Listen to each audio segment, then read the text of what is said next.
start up? All right. Good morning. Morning. Good morning. Good morning and welcome. For those of you I have not met, my name is Amy Eskelson. I'm the President and CEO of INRAD Optics. Welcome to the INRAD Optics lunchroom. Not exactly the high-tech dining space you might find at Google or Microsoft. However, you are in the company of 68 of some of the most talented scientists, engineers, technical craftspeople, and support staff anywhere. And that's the INRAD Optics family, mostly gathered in the hallway. Shout out to those guys.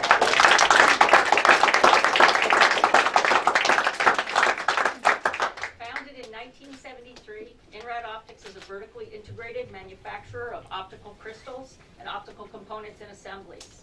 Customers use our products in lasers and other light-based systems. We collectively refer to this field as photonics. We serve the healthcare, semiconductor, industrial, and defense and security markets. Most importantly, our products help to make the world a safer place. Some examples. We grow and fabricate a proprietary crystal that's a sensor and an early warning system. It detects UV radiation from a missile. Our customer has reported 70 confirmed pilot saves using this system. We've developed a proprietary process and product that sits at the heart of many X-ray inspection systems, inspecting semiconductor chips, all the way to metal contaminants in food. We grow, fabricate, and then assemble a crystalline device that's used in a cutting-edge medical laser system. This system assures a more precise and safer cataract removal surgery. And our newest endeavor, we're scaling the production of still beam, a scintillator crystal, which emits light in the presence of nuclear radiation. It's a breakthrough in the area of nuclear detection specific to border security and terroristic threats. It literally detects nuclear bombs. We've been honored with 6 different science and technology awards, ranging from an award from the Department of Homeland Security to the Popular Science Best of What's New 2015 award. It's an exciting time at INRAD. It's also a very challenging time. When Josh Gottheimer reached out to me and asked to schedule a visit, I was very, very eager to tell our story.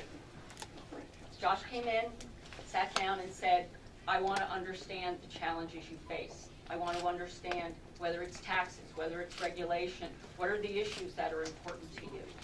And he had my attention from that very, very first meeting back in early January. So I talked about workforce development issues and the skills gap specific to manufacturing, especially in optics and photonics. The skilled craftspeople, the technical craftspeople are retiring, and there is no group of candidates to replace those folks. We've got an internship program here at INRAD, but it's expensive and it's a long-term process. I also talked at length about the federal budget sequestration in 2013 and the government shutdowns. The sequestration, these events created all sorts of pretty severe difficulties for INRAD Optics and other manufacturers. Last summer, I sat in a New Jersey manufacturing extension program specifically targeted to New Jersey manufacturers hit hard by sequestration and the arbitrary cuts in both defense and R&D spending. I also talked to Josh about meeting a CEO of another small business, and he said to me, when are we going to admit that sequestration practically killed us? Why did sequestration happen? I believe it happened because of our legislators' intransigence and really unwillingness to compromise and find a way forward.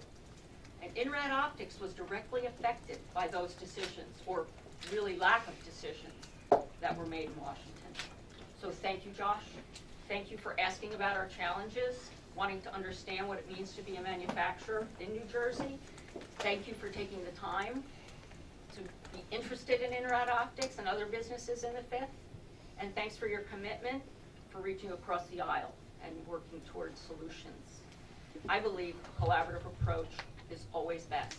It works in science, it works in business, and it's the only thing that works in good government. Collaboration, cooperation, compromise. Senator Cory Booker's commitment to these tenets of good government is why it's such an honor to have the Senator join us today to both support Josh Gottheimer and to support the INRAD Optics family. On a personal note, I want thank Senator Booker for his love and commitment to the city of Newark. I have deep family roots in the city of Newark, and my version of camp, summer camp, was the science and art classes that were held at the museum. And, yep, absolutely. And the museum continues today as one of many really exciting institutions in Newark. So that's it was an important piece for me as a kid. Now, as one of our two senators from New Jersey, Senators Booker's commitment to bipartisan action is clear.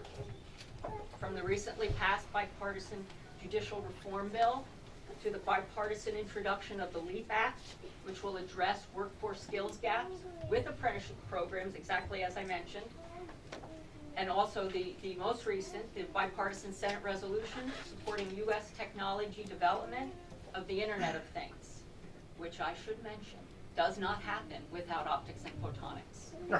Photonics' reach is extraordinary. And the state of New Jersey is extraordinary, extraordinarily diverse in its beauty, certainly in its people, and its businesses and industries. It's an even better place when we all work together. And with that in mind, it gives me great pleasure to introduce the Honorable Cory Booker, United States Senator for New Jersey.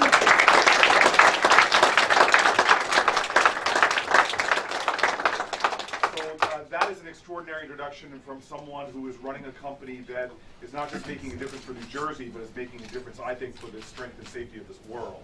I am proud to be here today, but really proud and almost embarrassed that this is a company in my home community doing such extraordinary things. And I'm just grateful for your leadership and grateful for your balanced approach to business, to understanding that there's not a Democratic way or Republican way to make a business thrive. There are basic aspects of business excellence and success, and we have to bring people together from all different backgrounds. When I shook hands with your employees, I saw folks from different races, different religions, but you have an incredible team here that understands it has to be collaboration and partnership, and that, I think, is the story that the country could learn a lot from.